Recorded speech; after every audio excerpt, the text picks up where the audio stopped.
Hello there and a very good evening. You're watching Primetime News. For the News First team, I'm Dasni Athada. Let's start off with a look at tonight's headlines. IGP sent on compulsory leave. CD Vikramaratne appointed as the acting IGP. Ex-Army Commander retired General Shanta Kotegoda appointed as the Defence Secretary. CCTV footage reveals how swords were brought into Slave Island. Information on the 6 suspects behind the Easter Sunday terror attack surfaces. A preacher who aided Zaran arrested.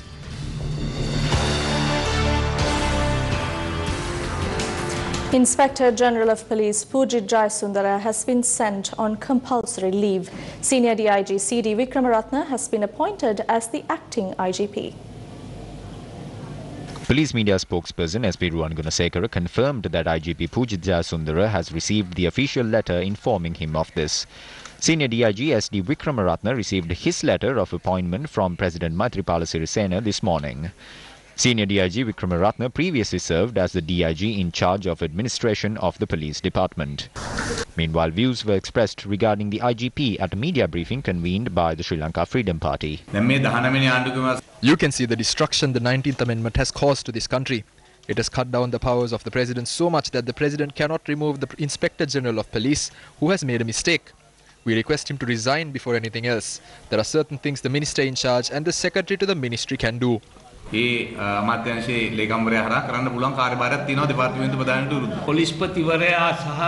There's a special act on the removal of the IGP and the Attorney General. Actions can be taken according to the act, but what is appropriate is for the IGP to resign just like the Defence Secretary did. He should resign and support this process. If he doesn't resign, it will hinder the process of ensuring national security. Meanwhile, a letter sent by MP Vijayadasa Rajapaksa to the President states that complaints have been filed at 6 police stations against the IGP on his negligence to act on intelligence that was received regarding Sunday's string of bombings. The MP had complained to the Kotahena, Kolpiti, Fort, Katana and Batiklo police relief centres. Vijayadasa Rajapaksa requested the President to implement the law on complaints that have been lodged on the incident. We now cross over to News First Charlene Benedict for the latest report on the Easter Sunday terror attacks. Thank you very much, Dasuni. Now, I'm joining our viewers out there from the News First News Centre here in Colombo to bring you up to speed on the progress of the investigations that are being conducted into the tragic attacks that were carried out at several locations across the country on a day none other than the Easter Sunday, a day revered by Catholic devotees around the world. Now, to bring you up to speed on the progress of the investigations, the latest report is that a preacher of Mohammed Zaran, the chief suspect who was arrested in connection to the Easter Sunday attacks, has been arrested. Now, the arrest was made during an operation conducted by the police terrorist investigation unit. Now, police said the preacher had encouraged Mohammed Zaran, the chief suspect in the string of bombings on Sunday, to carry out this attack. Let's take a look at the report.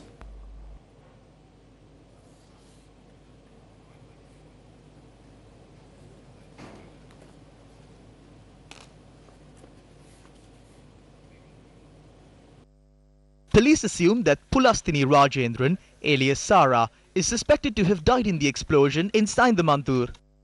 Father U.A. Jesudasa said that Pulastini Rajendran, alias Sara, had visited his church on the day of the attacks. The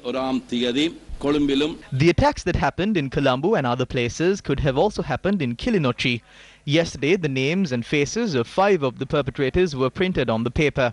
The last person on the paper article came here on the 21st morning at around 5:45 a.m. The 7:30 service was due to start. This person entered the church when I opened the doors to the church early in the morning. She watched me pray. She found it hard to kneel like we do. This person was wearing a long dress and did not even talk to me. She left the premises afterwards.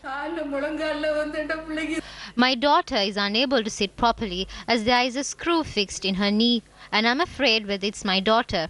She has changed her mind. It was her husband who converted her to Islam. Later she had a fight saying that she can't live with him, and I took her to the house where I stay in Saudi Arabia on visit visa. After 4 months she came back to Sri Lanka saying that she has to study. After her arrival, her husband had taken her to an unknown place in Kathankudi. They never revealed where she was kept. Later they said that she was in Colombo, Malwana and several other places. They never told me the exact location. The only contact I had with my daughter is through the phone. She never told me where she was. It was only through her husband's mobile she was allowed to contact me. Meanwhile, the chief incumbent of the Rajagiriya Jayasekara Rama Viharya said that a suspect of Sunday's bombings named Fatima Latifa had visited the temple on the 21st, dressed in white. Fatima Latifa, who was a wanted suspect, was arrested by the police special task force while searching a house in Maramba, Mavanala on the 26th of this month. Meanwhile, investigation teams have focused their attention on the discovery of white-coloured women's clothing items found inside a house in Saindamardu, Ampara. Out of the 9 sets of these white clothing items that had been purchased from an apparel store in Giriulla, only 5 have been found so far. CCTV cameras captured the suspects dressed in black purchasing these clothes from the store in Giriulla.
Mohammad Ibrahim Sahid Abdul Haq and Mohammad Ibrahim Sadiq Abdul Haq, 2 of the suspects named by police, were arrested in Nawalapitia yesterday. The footwear store, believed to be owned by the uncle of Mohammad Ibrahim Sadiq Abdul Haq and Mohammad Ibrahim Sahid Abdul Haq, was subject to a special inspection today. The 2 suspects, along with their uncle and a driver of a vehicle who are currently in police custody, were brought to the store for the investigations. Abdul Qadir Fatima Qadia has been identified as Mohammad Zaran's wife. She was injured during the explosion in Saindamardu and is currently being treated in hospital. Pulastini Rajendran Nohot Sara. Investigators believe that the 3rd woman, Pulastini Rajendran alias Sara, and the 6th suspect, Mohammad Kazim Mohammad Rilwan, killed themselves in the suicide bombings in Kalmunay. However, DNA analysis will be conducted to confirm this. 44 suspects were arrested in connection with the suicide bombings, are being detained by the CID at present. Another 15 suspects have been detained by the TID. ත්‍රස්තවාදී විමර්ශන කොට්ටාසේ රඳවා තබාගෙන විමර්ශන සිදු වෙනවා. Now, it's quite evident that the police have made considerable progress in the investigations into these incidents. Of course, during a raid conducted on the 26th, a notable stock of swords were found at a mosque in Slave Island. Now, this has grabbed the attention of many people in the country, and the question that on everyone's minds is, why were these swords brought there and how did they get there in the first place? Now, police investigations have revealed that the swords that were seized on the 26th of this month were actually brought into the mosque 3 days before that. 3 suspects, including the Maulavi of the mosque, have been arrested in connection to the incident.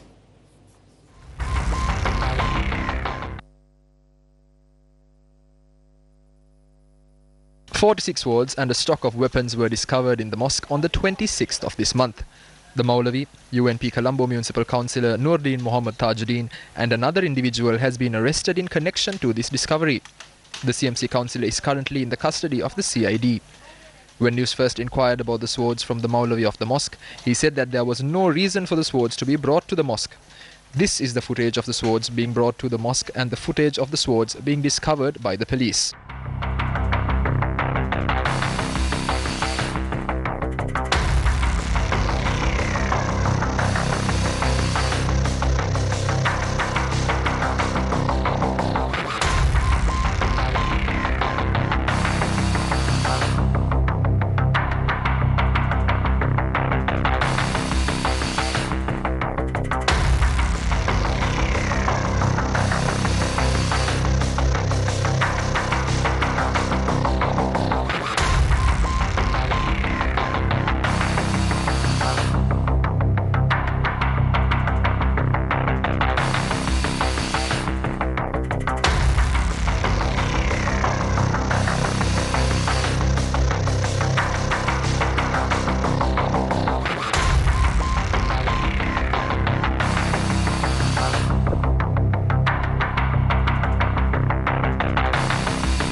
4 swords were also found in a shop in Nikavaratia that was said to be owned by a Muslim individual. An individual named Muhammad Musa, who was taken into police custody in Veyangoda, admitted to have carried out the distribution of these swords in Colombo. His wife was also arrested with high-tech communication devices and a stock of sharp weapons by the police in Kalliliya in Pasiala. The communication devices that are banned in Sri Lanka is used to receive secured phone calls. The market value of this high-tech communication device is estimated to be Rs 200,000. Police stated that these suspects are being questioned by the Special Police Unit in Colombo. During an inspection of an Arabic college in Dummalasuri in Kuliyapitiya, the attention of the special forces was drawn towards these writings on the walls. Police stated that there were marks on the coconut trees in the grounds of the college that had been attacked with sharp weapons at a height of about 4.5 meters. Now, the elder brother of the terrorists who attacked the Shangri-La Hotel and the Cinnamon Grand Hotel in Colombo has been arrested during a raid conducted in Mahavila Gardens in Dematagoda. The father of the terrorist has also been arrested on charges of aiding and abetting the terror attacks. The Police Special Task Force, the Intelligence Services Operations Centre and the Police Organised Crimes Division raided a house in Dematagoda next to the house in which explosions took place last Sunday. During the raid, the suspect named Mohammed Ibrahim Mohammed Irfan was arrested for the possession of a German-made air rifle, 2 swords and 2 mobile phones. The police stated that the arrest had been made on charges of carrying out a suicide attacks, propagating extremism and being connected to terror attacks. The suspects' brothers, Mohammed Ibrahim Mohammed Ilham Ahmed and Mohammed Ibrahim Infaz Ahmed, carried out the attacks at 2 top-tier Colombo hotels on the 21st of April. While this family comprises of 9 siblings, 6 of them are males. Meanwhile, 4 bombs were found in a property besides the Godagama Viharaya in Ihalapola, Kuliyapitiya today. 3 of the bombs were inactive. Police SDF officials informed News First that 2 of the bombs were of para 60mm range, while the other 2 were of the para 80mm range. Once the safety of the locals was secured, the remaining bombs were detonated in a controlled explosion. This morning, 5 anti-aircraft shells were found near a bridge in close proximity to the Velipanda police. In another raid conducted in Kadadhiha along Jayanti Mawata in Anuradhapura based on a tip-off from locals, an outfit similar to the army uniform and a number of other suspicious clothing items were found.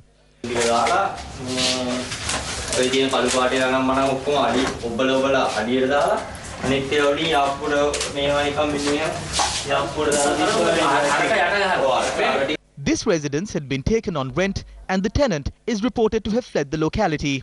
The owner of the residence and 2 other suspects have been arrested in connection to the case. An individual purported to be a member of the now banned National Tawheed Jamaat has also been arrested, and all of the suspects have now been presented to the Anuradhapura police for further questioning. An individual was arrested in Kaduruvela in Polonnarua, said to be in possession of posters on conferences carried out by the National Tawheed Jamaat, a computer and other related documents. An individual who is suspected to have maintained relations with the Islamic State organization was arrested during a raid carried out in Peralaru, 1 and 2 villages in Kantale. While DVDs carrying information on IS were also found, it was discovered that many of the CDs had been burnt and destroyed. The authorities' attention was directed to this handout found on a table belonging to the suspect. The suspect, who operated a plastic item boutique in Kantale, was a resident of Kartankudi. While 3 swords were found during a raid in the village of Peralaru, 6 more suspects were arrested. 12 individuals were arrested in Teliagonna in Kurunagala during a raid early this morning.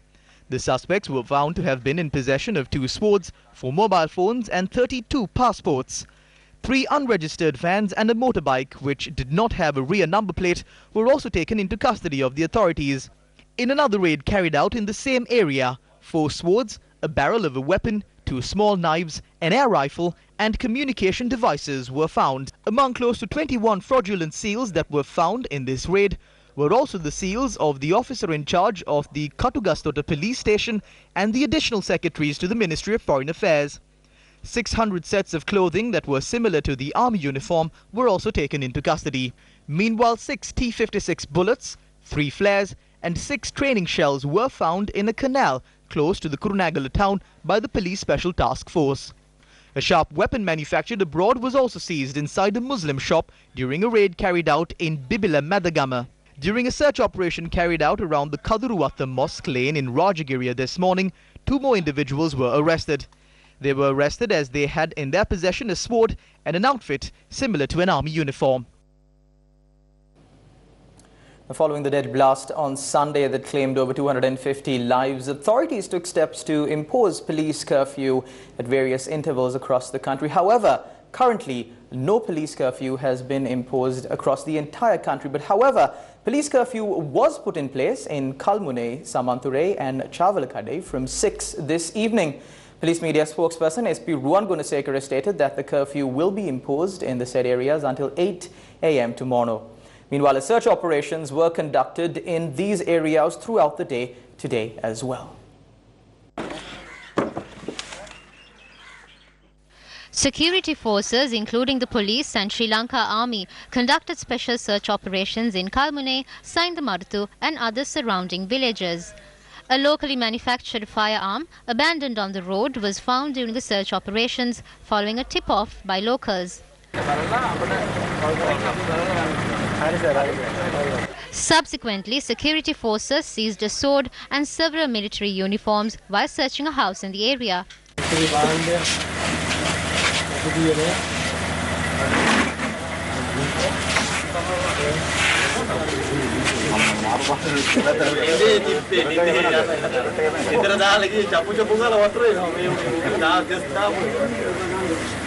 The garbage truck belonging to the Kalmune Municipal Council was also subject to security inspection. Several shotgun shells and a battery was seized by the security forces.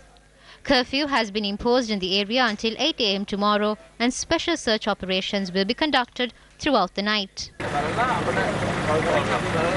Well, we were just about to leave Ampara and the Uhane areas, and we came across a police special task force roadblock that was put in place to ensure the security in the area. Now, as you can see, a bus and also several other vehicles have been stopped by the police special task force, who are ensuring security in all the areas entering major cities in the eastern province following Sunday's Easter attacks that claimed the lives of almost 253 people. Now, the police special task force, the tri-armed forces and the police are setting up all their security measures across the island, including these main areas, to ensure that no civilian casualties take place, and also while maintaining the normal life to return into these areas that have been shocked by devastating attacks.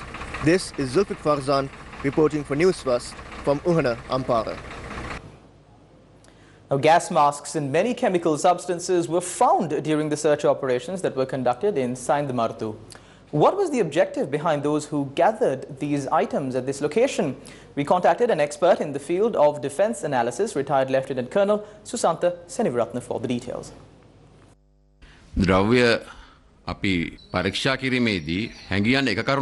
When we inspect these items, we realize that these products are used to produce bombs instead of using them as chemical weapons. When we analyze the history of ISIS, until date, the terror organization has carried out attacks in 20 countries, while most of these attacks were suicide bombings. They had even used vehicles to attack civilians in crowded areas. They use blades and automatic weapons as well. However, until date, they have not used any chemical weapons. They cannot cause such a large damage with chemical weapons. Sometimes using chemical weapons will harm them as well, and they do not want that to happen.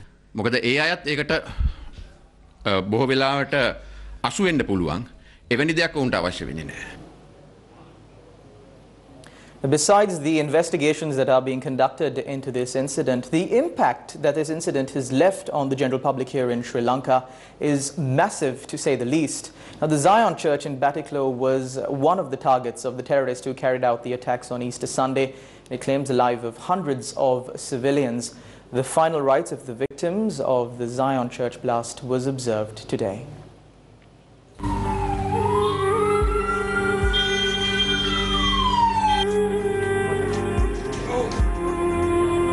The attack on the Zion Church in Batticaloa claimed the lives of many loved ones of the people who attended the Easter service. Many children lost their parents, and many families were torn apart by the horrific attacks.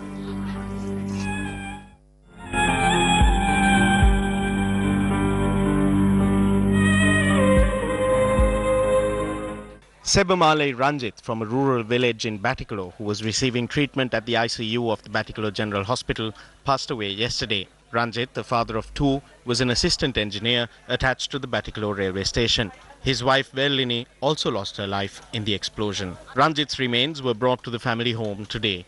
6-year-old Debbie Ranjit, the youngest in the family who was injured in the explosion, is currently receiving treatment in the intensive care unit. Ranjit Rubas, the elder son of Sebamale Ranjit, is awaiting the safe return of his little sister, who is the only remaining member of his family.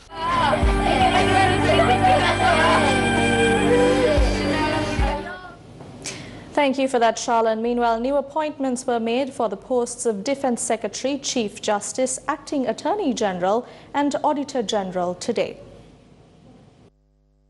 Retired Army Commander General Shant Kottegoda was appointed as the new Secretary of the Defence Ministry when the President handed him the letter of appointment today. He joined the Sri Lanka Army in 1970 and served as the Army Commander from 2004 to 2005. Former IGP N.K. Ilangakon has been appointed as an advisor at the Defence Ministry. President's Counsel Jayantha Jayasuriya took his oath as the new Chief Justice before President this morning. Jayantha Jayasuriya, who is a past pupil of Malayadeva College in Kurunagala, joined the Attorney General's department as a prosecutor in 1983. He was appointed as the Additional Solicitor General in 2011 and he worked as the Attorney General from the 11th of February 2016. The Additional Solicitor General Dapula de Oliveira took his oath as the Acting Attorney General before the President.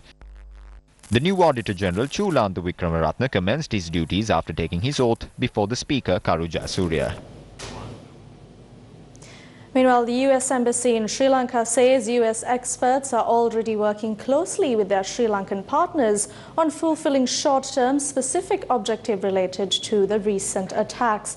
Issuing a media release, the embassy assures that this cooperation does not indicate a larger long-term presence of U.S. security teams in the country. The release adds, and I quote, "United States stands ready to assist with lessons learned from our own past tragedies and throughout our ongoing cooperation with local authorities," unquote. Former President Mahinda Rajapaksa, speaking to CNN News 18, spoke about the recent terror attacks. Everybody is playing politics. The law is there and they can act on that. What would you want to tell the Indian leaders and the Indian people at this juncture? They have helped us even for last 30 years of war, the LTT war. Even in this case, they have informed us. They have done their job. Former President Mahinda Rajapaksa also said that Sri Lanka can tackle terrorism on its own. We don't have to bring any foreign soldiers or any groups like that. Sri Lankans can handle this because they have handled a war that was there for last 30 years. So they have the experience. Only thing, the government must act on these things. A media briefing was convened today by the Archbishop of Colombo, His Eminence Malcolm Cardinal Ranjit.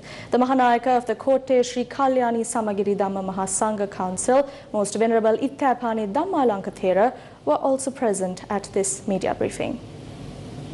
When everyone in the country, irrespective of their religions and differences, have come together as one against terrorism, it is sad to see politicians making various statements and neglecting their responsibilities by putting the blame on others without comprehending the gravity of the situation.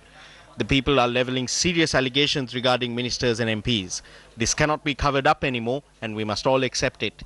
Be they ministers or MPs or powerful persons in government, if any of them are involved in this, they must be punished. We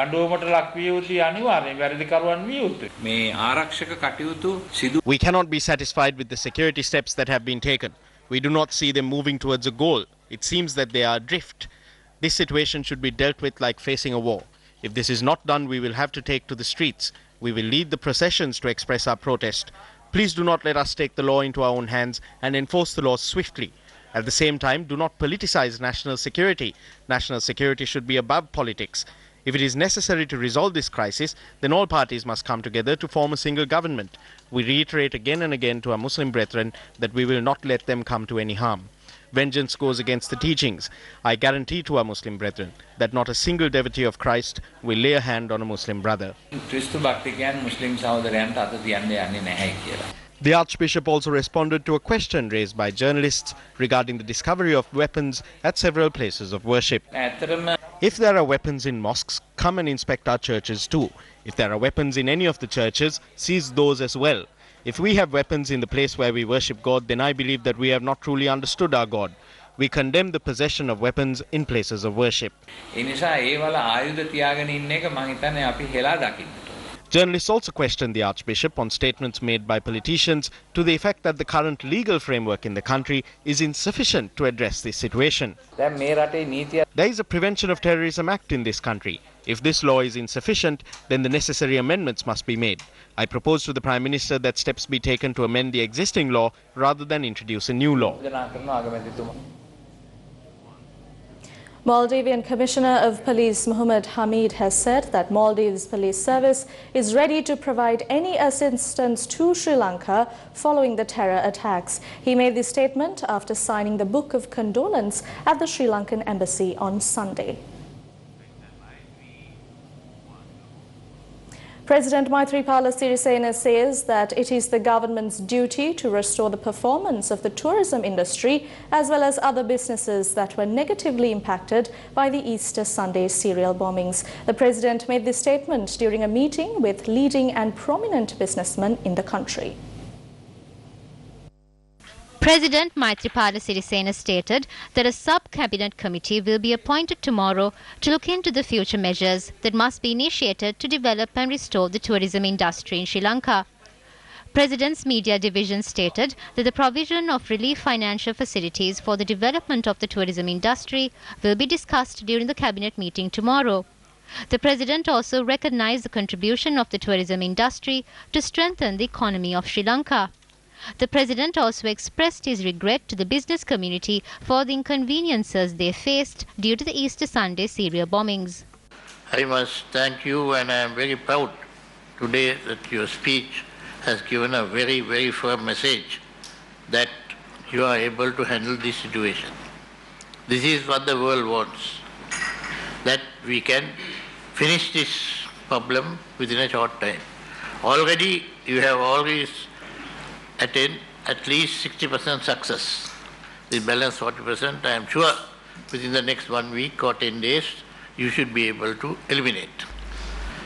This is the only country, I think, in such a short time that we have achieved this kind of success. This is because I believe the strong leadership and our forces, the gentlemen who are here, you are quite capable of handling this situation. In an exclusive interview with CNBC, Governor of Central Bank of Sri Lanka, Indrajit Kumaraswamy, said the Easter Sunday serial bombings clearly had an impact on confidence and sentiment, but the extent of disruption likely depends on how quickly the government can stabilize the situation. If one is able to bring normalcy and also to give confidence to the people and businesses, it's possible that the impact can be contained. The sector that is going to be most affected is tourism in the short run. And the tourism sector has a number of supply chains attached to it in the agricultural sector in terms of the services as far as handicrafts, as far as transport, and other leisure activities linked to tourism. So clearly all that is likely to be affected. So the fact that we are going into the off-season will help to mitigate the effects to some extent. By November, if we have clear stability in the country, then the disruption may not be significant. What we've seen in the past after a major security event, often the very next season does get affected, but then there is a pickup after that, relatively quickly. How bad must the rupee depreciate before the central bank chooses to intervene? We will manage the exchange rate flexibly. We're not defending any particular rate. However, the central bank will intervene to prevent disorderly adjustment. We have intervened, not very much, but we have intervened a little bit in the market to ensure that this shock that has come out of the blue does not disrupt the FX market. Deputy Leader of the United National Party, Minister Sajith Premadasa, stated that he will completely rebuild the 3 churches that were destroyed in the Easter Sunday terror attacks. A special discussion was held at the parliamentary complex to look into the reconstruction of the churches destroyed by the terrorist attacks last week. The Sri Lanka Army Commander, the Commander of the Sri Lanka Navy, and officers in the Ministry of Housing, Construction and Cultural Affairs were present at this discussion. Here, Minister Sajith Premadasa stated that he will ensure that the St. Anthony's Shrine in Kochikade, St. Sebastian's Church in Katuapitiya Negombo and Sion Church in Bariklo will be completely renovated. We might have different ideologies, but we must be united. Our brotherhood, reconciliation, modesty are qualities that must be protected. We shouldn't let anything take away our humanity. It is important that we must unite in this tragedy. Humanity should prevail. Terrorism must be defeated. We should overcome the damage done by this attack and once again stand up as a prosperous nation. We should aim at building a peaceful motherland. The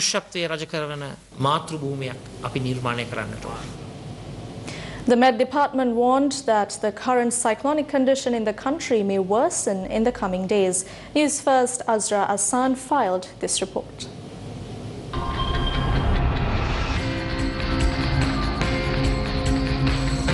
A very good evening to all our viewers. Joining me, Azra Asan, on Weather First. Let's now take a look at the weather forecast for the next few days. Now, the Fani cyclonic storm, which has been formed in the Bay of Bengal, will further intensify into a severe cyclonic storm. Now, issuing a forecast track, the Met Department shows that this cyclone will travel towards India. Now, although this doesn't have a direct impact on Sri Lanka, many parts of the country will experience heavy showers. Places in Sabaragamu, central, southern, western, northwestern provinces will experience showers of about 100 millimeters. Some places will experience showers exceeding 150 millimeters. Now, during these heavy thunder showers, the country will also experience strong winds of about 60 kilometers per hour. This will result in rough seas. The Met Department requests the fishing community to refrain from engaging in fishing activities. Thank you, Azra. Now, Finance Minister Mangala Samaravira will lead the Sri Lankan delegation at the 52nd Asian Development Bank annual meeting to be held in Fiji from the 1st to the 5th of May. With over 3,000 delegates expected, the annual meeting would be a premier forum to discuss economic and development issues affecting Asia and the Pacific. The annual meeting is the year's largest gathering of the organization and an annual opportunity for ADB governors to engage in focused discussion on development issues and challenges facing Asia and the Pacific. The theme of the 2019 annual meeting, which also marks the first time a Pacific Island country will host the event, is Prosperity Through Unity. And that's a wrap of Primetime News for tonight. For the Newsfirst team, I'm Dasni Athauda. Good night.